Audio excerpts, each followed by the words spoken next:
วันนี้วันศุกร์ที่26มิถุนาโอ้สมุนกินอะไรนี่เช้ามื้อเช้าโอ้แกงไตปลาแกงน้ำเคยจะใส่มะเขือใส่โอ้แกงน้ำเคย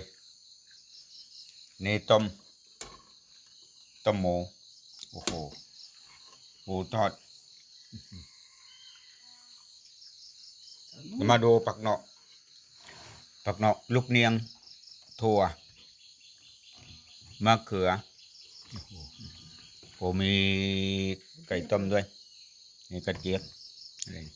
ถั่วแตงก็มีลูกเนียงโอ้มะนาวผลไม้ โอ้มีกล้วยสับปะรดน้อยนาโอ้มังคุดด้วยนะมังคุดโอ้โห